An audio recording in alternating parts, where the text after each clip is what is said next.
이번에 조각역에 캐스팅 된 분이 이혜영 배우님이고 투 역에는 김성철 님이 캐스팅이 됐잖아요. 원작자가 보시기에 이 영화와의 싱크로율은 어느 정도다 이렇게 느끼셨나요? 제가 그거에 대해서는 얘기하기 곤란하죠. 미국 출판사에서 한 번 봤을 때 제목의 의미가 딱 와닿아야 한다고 그렇게 말씀하셔서 저는 이제 영어로는 의사소통이 불가능하기 때문에 그거 안 되는데 라는 자기 주장을 펼칠 수가 없어서 그래서 이제 영문판 제목은 네, 문학 속 재미와 의미를 하나하나 풀어서 알려드리는 문학 알집 시간입니다. 안녕하세요, 여러분. 저는 이세라입니다. 안녕하세요. 저는 안승찬입니다. 네, 반갑습니다. 네, 저희 문학 알집이 드디어 작가님을 모셨습니다. 우리 둘이 하니까 도저히 안 되겠다. 좀 안 됐나 봐요. 2화 만에 게스트분을 작가님을 또 섭외를 해주셨어요. 그래서 이 네. 그냥 평범한 분을 부르면 안 된다. 안 되죠. 좀 네. 센 분을 불러야 되겠다. 그래서 그냥 센 분으로 그렇습니다. 준비를 네, 했습니다. 오늘 어떤 분 모셨습니까? 오늘 정말 문학 애호가 될 뿐만 아니라 우리 모두가 사랑하는 소설가이십니다. 구병모 작가님과 함께하겠습니다. 안녕하세요, 작가님. 안녕하세요. 안녕하세요. 네, 반갑습니다. 반갑습니다. 반갑습니다. 야, 구 작가님은 파과. 파과. 요 책 쓰신 분이시죠? 맞습니다. 우리 너무 재밌게 읽었잖아요. 아, 어메이징해, 어메이징. 정말 근데 감사합니다. 앉은 자리에서 다 읽으셨다고. 저희 제작진 회의 뭐 이럴 때. 정말요? 네, 근데 저도 마찬가지고요. 네, 모두가 사실 너무 잘 알고 계시겠지만 좀 구 작가님 소개를 한번 또 네. 간단히 제가 해드리겠습니다. 이 작가님은 2008년도에 창비 청소년 문학상으로 등단을 하셨습니다. 데뷔작인 위저드 베이커리가요. 위저드 베이커리 저 위저드 알아요. 베이커리. 우리 집에도 알아요? 있어요. 저희 중딩 딸들이 제일 좋아하는 책입니다. 위저드 베이커리가 50만 부 판매를 돌파를 했고요. 네. 오늘 저희가 이야기를 나눠볼 이 소설이죠. 파과 같은 경우는요. 2022년 그 뉴욕타임즈 주목할 만한 책 100선에도 오르면서 한국을 넘어서 이제는 전 세계에서도 주목을 받고 있습니다. 오, 뮤지컬에 이어서 이제 영화로도 제작이 됐다라고 네. 해요. 예, 파과는 어떤 스토리인가요, 작가님? 2012년에 쓰기 시작해서 벌써 네. 2013년에 처음 발간을 하고 또 이제 2018년도에 이제 개정판을 발간을 했는데 그때부터 이제 많은 사랑을 얻기 시작해서 이렇게 아까 말씀해주신 뮤지컬과 또 이번에 영화로 이야. 만들어지게 되었는데요. 길거리에서 아무나 주워다가 이 일 저 일 시키는 것 같아. 우리 일은 악성벌레 퇴치하는 신성한 일. 레전드라더니 머리도 세고 주름도 지고 벌써 이렇게 늙으면 어떡해. 내 눈앞에 띄지 마. 오래 살고 싶으면. 소설은 한 사람의 일생을 간단하게 요약할 수는 없지만 어떤 이제 대단히 폭력적인 상황을 계기로 시작을 해서 40년 넘게 사람의 목숨을 빼앗는 일을 하면서 살아온 소설 속에서는 그것이 방역이라고 표현이 되는데요. 그런 일을 하면서 살아온 60대 중반의 여성이 이제 어느 날 자기 힘도 다하고 날카롭던 마음이 좀 흐트러지고 여러 가지 위기 상황에 놓이게 돼요. 네. 그런 와중에 자기가 행했던 이제 오랜 과거 중의 하나가 자기 발목을 붙들면서 생기게 되는 그런 이야기다라고 말씀드릴 수 있을 것 같습니다. 네.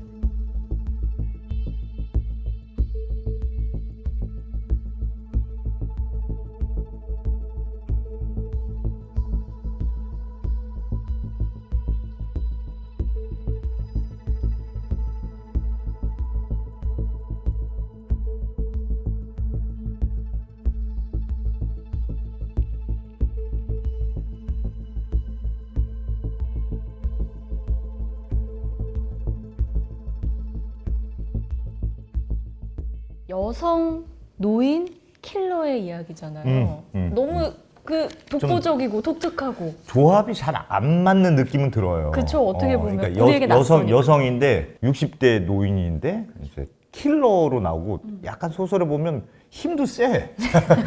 여성인데 힘도 세고 잘 죽이고 맞아. 뭐 이런 네. 느낌이거든요. 그거 처음에 어떻게 구상하셨어요? 이게 약간 의도된 그런 조합일까요? 아니면 저는 이거 보면서 킬러 얘기를 원래 하고 싶은 게 아니고 여성 노인 얘기를 하고 싶었는데 재밌으려고 킬러 얘기를 넣었을까? 저도 뭐 이거 궁금했던 것 같아요. 특히 마지막에 가서는 더 궁금했었고. 아주 처음에는 이제 그때는 제가 데뷔하고서 얼마 되지 않았을 무렵에 새로운 소설, 장편 소설을 구상을 하려고 했어요. 그런데 아까 말씀해주신 제 첫 번째 소설이 위저드 베이커리잖아요. 마법의 빵집에서 일어나는 여러 가지 사건들과 성장과 뭐 이제 이런 이야기를 담고 있는데 그것과는 이제 톤이 다른 이야기를 이제 곧바로 이어서 구상을 하려고 했는데 이제 그중 하나로 이제 킬러 얘기가 들어 있었어요. 그래서 사실은 이제 킬러 이야기를 언젠가 한 번은 꼭 써보고 말겠다라는 그러니까 생각을 청소년판 쓰다가 완전 성인판으로 가야 되겠다 이제.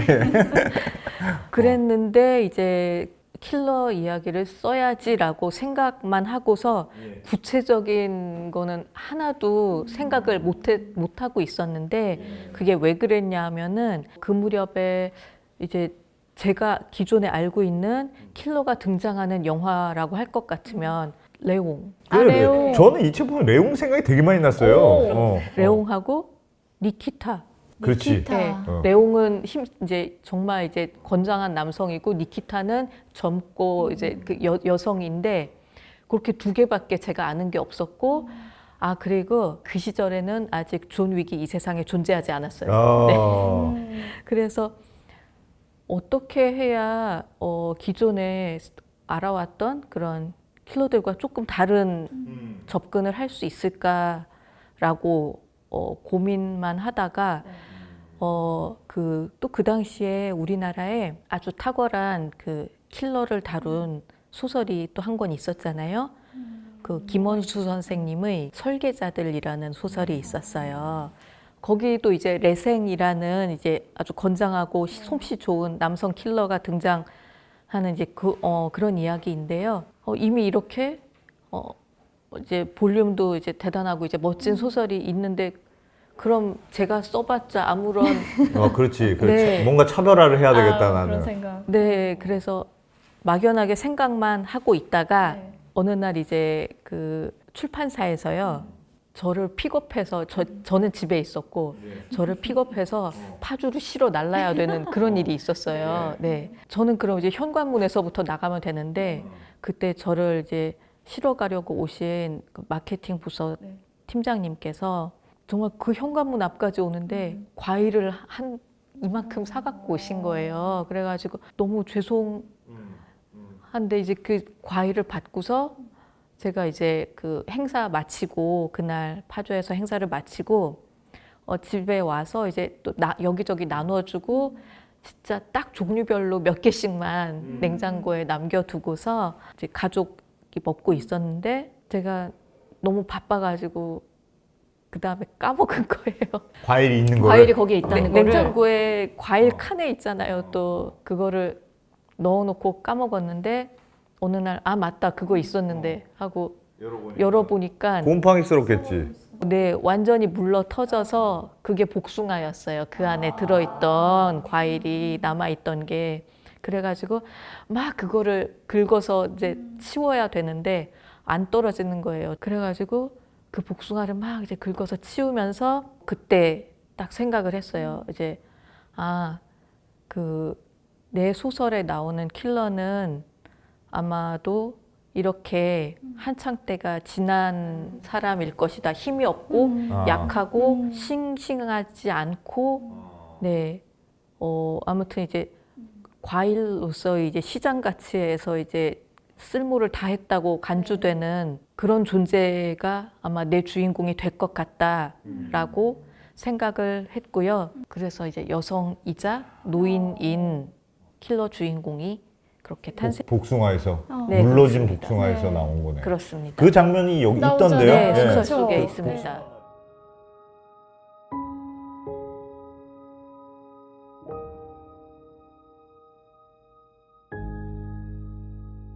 복숭아 막 이렇게 냉장고 네. 긁는 장면도 네. 있던데. 그래서 진짜 잘 집중해서 읽으셨는데요?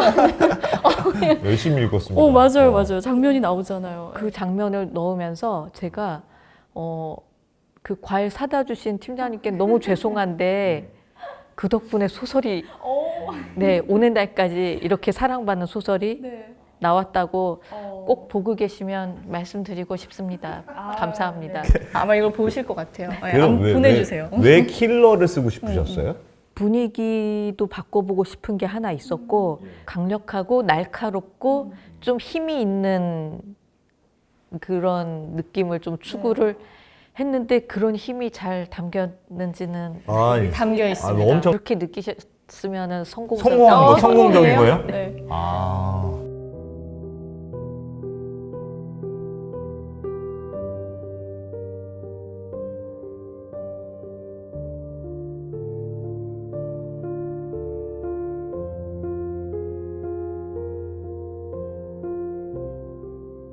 이 파과가 정말 앉은 자리에서 우리가 막 읽게 된다라고 할 줄은 흡입력이 너무 이제 뛰어난 작품이잖아요. 그러니까 뮤지컬이나 뭐 영화나 이렇게 또 극화가 되는 걸 텐데 이번에 그 조각역의 캐스팅 네네. 된 분이 이혜영 배우님이고 투우 역에는 김성철 님이 네. 캐스팅이 됐잖아요. 네. 작가님이 원작자가 보시기에 이 영화와의 싱크로율은 어느 정도다 이렇게 느끼셨나요? 제가 그거에 대해서는 얘기하기 곤란하죠.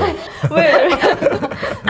요 사진이 요거잖아요. 요거 주인공. 멋있잖아요. 네. 멋있잖아요. 멋있어요. 진짜 저도 너무 좋아하는 배우님이고. 얼굴에 이제 세월과 그 어떤 강렬한 인상을 다 담은 그런 이미지인데 저는 이제 그 처음에 이 소설 출간됐을 때 많이들 그 얘기를 하셨어요. 이거 어떤 배우가 맡았으면 좋겠어요. 그거 되게 많이들 영화 하기 물어보셨어요. 전에 실제로. 영화 하기 전에 이제 출간되고 나서 독자님들하고 그 북토크가 있었을 때 제가 그때부터 몇 번 드렸는데 오늘 이제 마침 우리 문학 알집 방송으로 남게 되니까 한 번 더 말씀을 드리고 싶은데 네. 일단 하나는 저 자체가 이미지에 대단히 약해요. 이미지를 머릿속으로 그리는 거를 시각적인 그런 이미지를 그리는 거를요. 네, 그래서 이제 인물이 뭐 아이보리 펠트 모자를 쓰고 무슨 옷을 입고 체구는 뭐 조금 뭐 작고 뭐 이제 이런 것까지는 제가 그 어떻게든 그려 보겠는데 딱 이 얼굴에 대해서는 잘 이미지가 안 떠오르는 약간 제가 텍스트 위주의 인간이어서 그런 것 같은데 그림 그리는 것처럼 선명하게 이제 그런 게 잘 안 되는 편이고요. 그래서 이제 제 소설을 읽어주신 독자님들께서 이거 모델 누구예요? 이제 물어봐 주시면은 보통은 없어요. 없어요. 어떡하지? 또 이거는 이제 직업적인 특수성이긴 한데요. 소설가는 약간 소설만 생각하거든요. 쓰는 동안 또 그리고 쓰고 나서도 그래서 저는 그래서 영화 캐스팅 이제 어떻게 됐다고 나중에 듣고 나서 영화 캐스팅 디렉터께서 책을 읽으신 뒤에 떠올린 이미지는 이런 이미지인가 이미지였구나. 보다 하고 제가 오히려 역으로 이렇게 느끼시는구나. 디렉터 덕분에 뒤늦게 인식을 하게 되는 약간 그런 느낌이어가지고 그래서 디렉터님이 이런 이미지라고 생각하시고 고르셨으면 그게 맞는 것이다.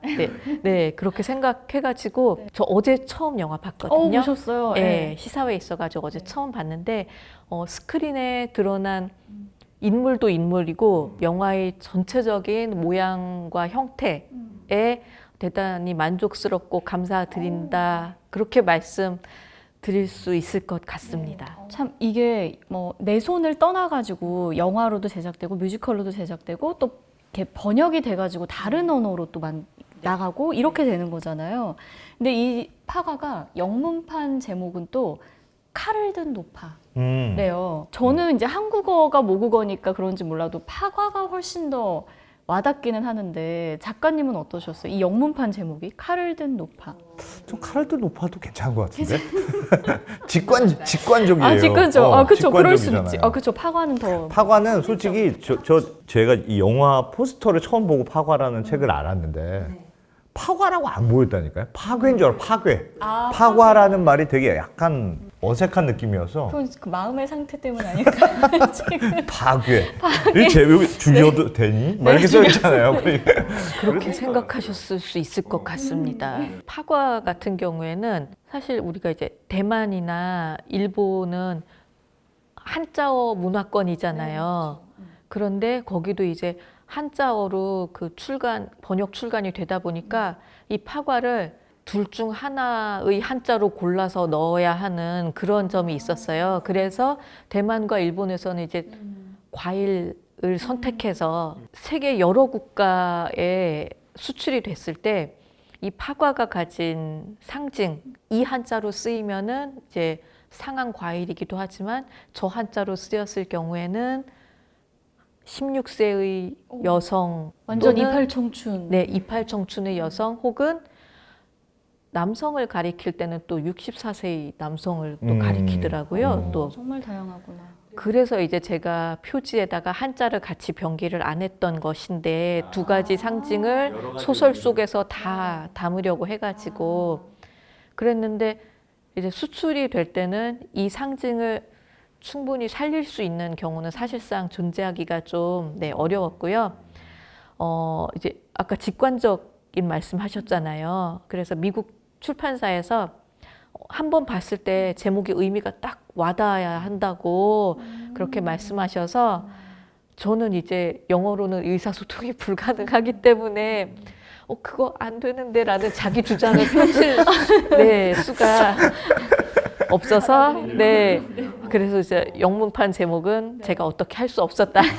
칼을 든 노파. 근데 이 제목도 뭐 직관적이어서 좋으시다. 저는 괜찮은 것 같아요. 저는. 그래서 이제 이후에 이제 다른 유럽어권에서도 뭐 프랑스, 독일, 이탈리아에서 서로 조금씩 여러 가지 다른 버전의 다른 제목이 있었을 건데 그 중에서 이제 우리 파과하고 가까웠던 제목은 아직 없었던 걸로. 근데 이제 그건 번역 과정에서 어쩔 수 없이 생기는 그런 일인 것 같습니다. 네. 등장인물들 이름도 저는 독특하다고 느꼈거든요. 조각, 투, 해우 이런 장면은 또 어떻게 해서 나온 거예요? 일부러 그러신 네. 거예요? 네. 뭔가 의도가 또 있었을 것 같아요. 사람 이름 같지가 않아요. 네. 손톱.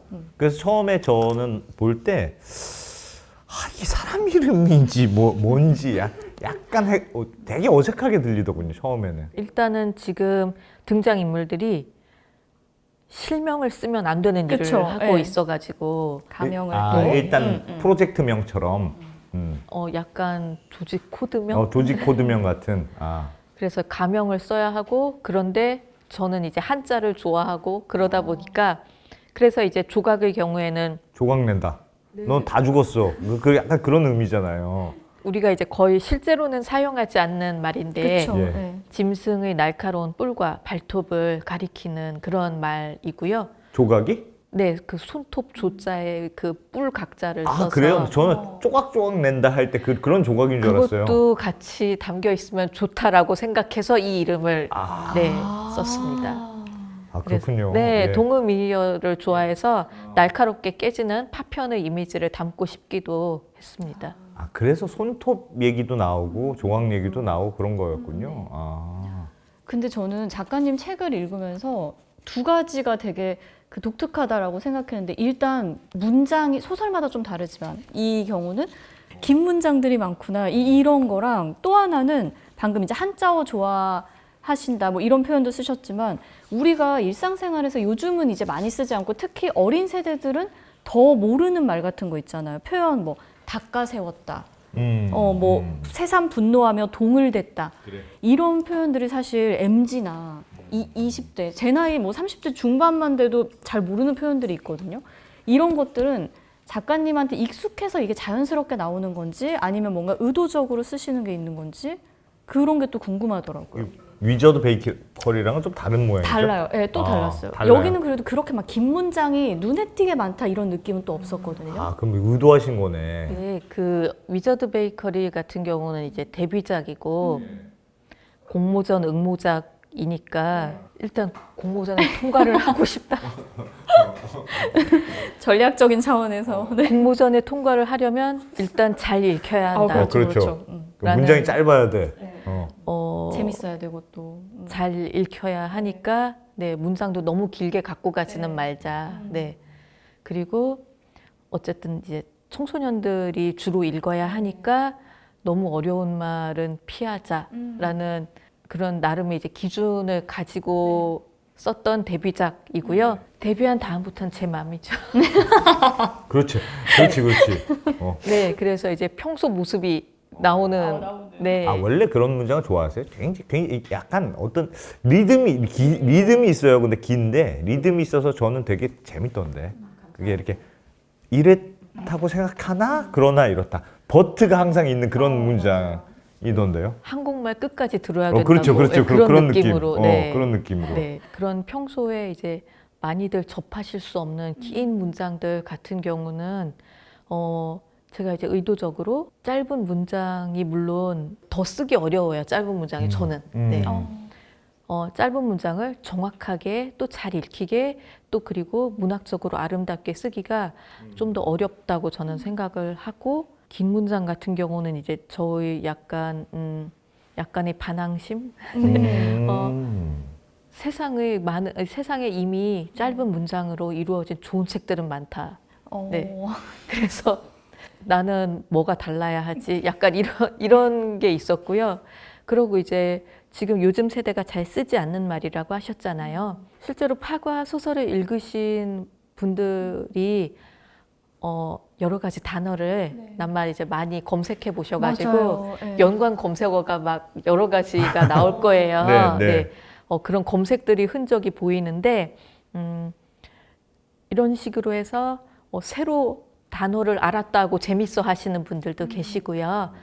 네, 그리고 우리가 이제 사전에 이렇게 재밌는 신기한 새로운 그리고 듣기 좋은 이런 말들이 사전에 너무 많은데 다 못 쓰고 세상을 떠날 것 같은데 조금이라도 하나라도 더 많이 써보고 떠나고 싶은 약간 사전에 안에만 가둬두기가 약간 아깝다 저는. 네.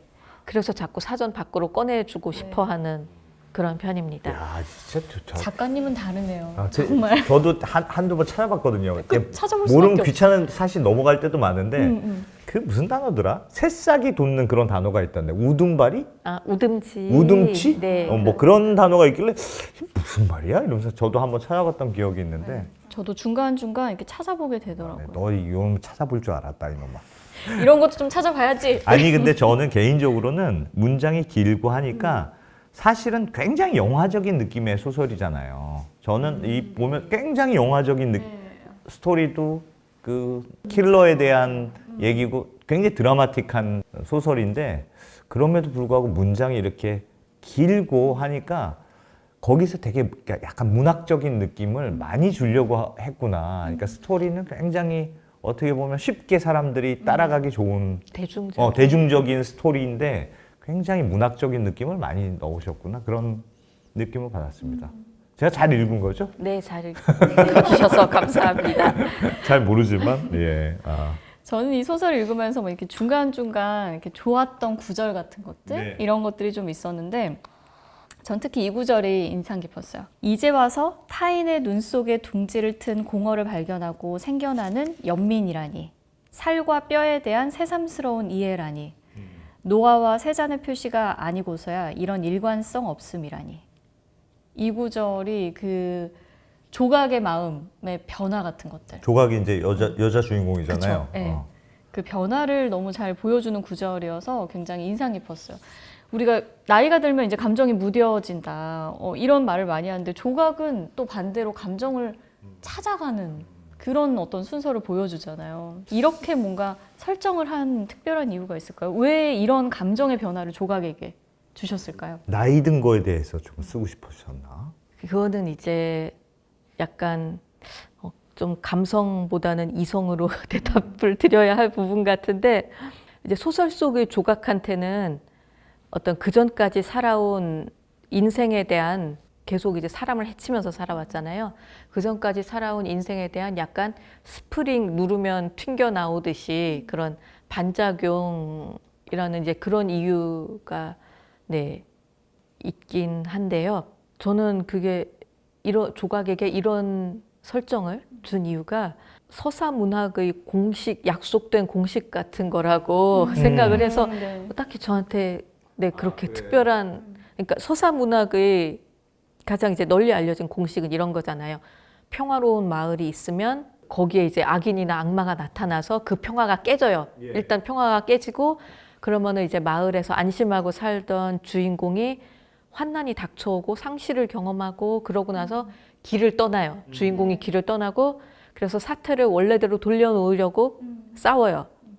그리고 이제 난세를 평정하고 집으로 돌아오는데 마찬가지로 이제 이야기의 시작에서 감정이 없다고 이제 서술이 됐던 묘사가 됐던 그런 주인공은 거의 필연적으로 감정의 변화가 생기고 그 감정 때문에 이제 여러 가지 문제와 사건이 발생하는 것 그것이 이제 서사 문학의 일종의 패턴이다. 네. 단단한 그런데 이제 뭔가 균열이 간 것 같아요. 네네. 살짝. 근데 그게 저도 궁금한 게 이제 이세라님이 물어보셨는데 60대 여성이 주인공이잖아요. 65세인가? 하여튼 60대 여성이에요.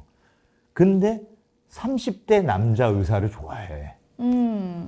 강 박사. 강 박사라고 나오는 의사 선생님이 이제 자기를 치료해준 그 의사 선생님을 좋아하는데 하여튼 읽어보면 이 강 박사는 뭔가 이렇게 사람 샤방샤방한 느낌이고 사람 똑똑하고 친절하고 뭐 이런 느낌이고 킬러인 60대 여성이 이제 흠모하는 약간 그렇게 나오는데 제가 독자로서 읽기에는 좀 더 좋아했으면 좋겠는데 더 표현했으면 좋겠다. 이렇게 의외로 결론은 되게 좋아했다는 거지만 사실은 좋아한 게 하나도 없어요. 뭐 그냥 그 강 박사님 만나러 몇 번 갔다. 뭐 그냥 흐뭇하게 그냥 쳐다봤다. 그게 다잖아요. 전 그 감정의 정체도 궁금했어요. 좋아하는 게 맞나 싶기도 좋아하는 하고. 사랑이라고 해야 되나 뭐라고 해야 되나. 왜 그러셨어요, 작가님? 그 감정의 정체도 궁금하고. 좀 좋아하게라도 해주든지. 저는 이 소설을 그 러브 스토리로도 읽을 수 있다 이런 생각도 들었던 게 류와의 일생에 어떤 두 번의 사랑, 두 번의 감정이 있는 것 같아요. 류가 있고 강 박사가 있고 근데 또 둘은 너무 다른 인간이에요. 그래서 그것도 궁금했어. 왜 강 박사였을까? 네. 하필 인생 말미에 찾아온 그 두 번째 흔들림이 왜 강 박사였을까? 왜라고 생각하세요? 근데 이거는 왜가 이유가 있으면 아니야. 좋다는데. 승찬님한테 꼭 물어보고 싶었어요. 그 티는 어떻게 아니, 봤을까? 나이가 들어도 이게 제가 이제 한 50대가 되다 보니까 나이가 들어도 잘생기고 멋진 남자가 보면 좋을 것 같아요. 그거는 나이 들어서 내가 나이 들어서 차마 제가 진짜 좋아하는데 이렇게 말을 못할 뿐이지 좋아하는 감정은 나이가 들어도 그대로 있지 않을까? 그게 저의 가정이거든요. 그러니까 강 박사가 멋있어서. 강 박사가 그냥 좋은 거예요. 근데 그거는 내가 60대라는 인식이 있으니까 사회적으로 대시하기가 차마 시작을 못 하는 거지. 아마 한 40대쯤이면 그래도 용기를 내서 대시하지 않았을까? 그런 느낌. 그래도 50대건 60대건 좋아하는 감정은 자연적인 감정이다. 어떻게 생각하십니까? 네, 일단 그 지금 말씀해주신 사람이 나이가 드는 것과 상관없이 누군가에게 매력을 느끼고 또한 사랑도 할 수 있고 그 사랑을 표현하느냐 안 하느냐와는 별개로 나이와 무관하게 그런 작용이 가능하다는 것에는 완전히 동의하고요. 네. 동의하는데 이제 다만 이제 소설 속의 조각이 강 선생한테 과연 그랬느냐? 아까 물어보신 사랑이냐 뭐 흠모냐 이거였나요? 아 사랑이냐 호감이냐? 그 감정의 정체도 뭔가. 네, 그 감정의 정체를 작가가 밝히지 않는 것이 소설의 약속이기도 합니다. 그렇죠. 누군가는 사랑으로 읽을 거고, 누군가는 그랬으면 그냥 좋겠어서. 호의로 읽을 예. 거고. 네, 맞아요. 예. 그러니까 저는 그랬다니까요. 좀 더 했으면 좋겠는데. 더 해보지. 뭐 이게 뭐야. 뭐 그냥 쳐다만 보고 말아. 뭐 그래서 이런 더 대시를 하면은 완전 사랑으로만 읽게 되잖아요, 사람들이. 그렇죠. 예. 스토리가 또 갑자기 이상해질 수 있잖아요. 갑자기 대시하고 뭐 집 앞에 가고 이러면 안 되니까. 굉장히 많은 걸 희생하니까 사실은 그 약간의 좋아하는 감정 때문에 굉장히 많은 걸 희생하는 것처럼 보여요. 그래서 약간 그런 느낌이더라고요. 그러니까 이 강 박사 젊은 남자를 좋아하는 게 실제로 내가 뭘 어떻게 하진 못하더라도 뭔가 그렇게 피어오르는 자연적인 감정, 그걸 거부할 수 없는. 아 진짜 약하구나. 근데 이 소설에 거의 뭐 말 좀 끝부분에 가면은 정답은 없겠지만 왜 강 박사였는지를 그 알려주는 그런 대목이 저는 있어요? 나온다라고 생각을 했거든요. 이게 보면은 막 이게 스포가 되니까 정말 어디서부터 어디까지 말해야 할지 너무 답답한데 거기서 뭔가 이 강 박사가 조각에게 더 모진 말을 할 수도 있었을 그런 대목이 나와요. 근데 이 조각이 이제 이 사람 화자가 이제 그런 말을 하죠. 뭐 그런 말을 할 법도 한데 끝까지 말하지 않았다. 강 박사가 모진 말을 원망할 법했는데 원망하지 끝까지 않더라. 조각에게 하지 않은 거예요. 그런 대목이 나오거든요. 그래서 저는 그거를 보고 이래서 강 박사였구나. 강 박사가 저런 인간이기 때문에 조각이 저런 감정을 느꼈다라고 해서 다정함의 끝판왕인 거죠. 제 이상형. 진짜 정말 이렇게 다 보는 게 다른 각자 보는 대로 살짝 남겨두는 거군요, 소설은. 그런 거죠. 일부러. 네, 그래서 정답은 없다. 두 정답은 분이 읽어주신 그 맥락 이제 어느 것도 다 정답은 없으면서 모든 게 정답이기도 하다라는 것이 네, 소설 문학이 가진 네, 개성. 예. 맞습니다. 저는 궁금한 게 이게 소설을 쓰시는 작가님이니까 이런 거는 막 취재를 열심히 하나요? 저도 궁금했어요. 예를 들면 뭐 총도 나오고 그러니까요. 무슨 가죽 용어도 잘 모르겠어요. 죽이는 방법 뭐 이런 것도 이거는 너무 무거워. 가죽으로 된 애는 너무 무거우니 좀 비닐로 된 애를 써보자. 막 이런 얘기도 나오던데 그걸 막 열심히 취재하나요? 그 소설을 쓸 때? 취재의 범위를 저는 이제 구병모 월드의 이 데뷔작 리저드 베이커리로 그 입문을 했어요. 진짜 이 작가님은 어떤 분일까 이런 생각을 했던 게 청소년 문학상을 받은 작품이고 우리 새싹들에게 네. 뭔가 희망을 주고 이런 소설을 생각하기 쉬운데 전혀 아니에요? 이 소설을 읽다 보면 이거를 쓴 작가님은 파과를 쓸 수밖에 없겠다. 동심파괴? 동심파괴는 아니야. 왜냐면 이미 청소년들도 동심이 없어. 작가님은 16년 동안 어떤 이야기를 가장 하고 싶어서 이렇게 쉬지 않고 쓰시는 걸까? 계약금 아닙니까? 계약금? 모르겠네. 계약금 이야기를 하고 싶은 저는 약간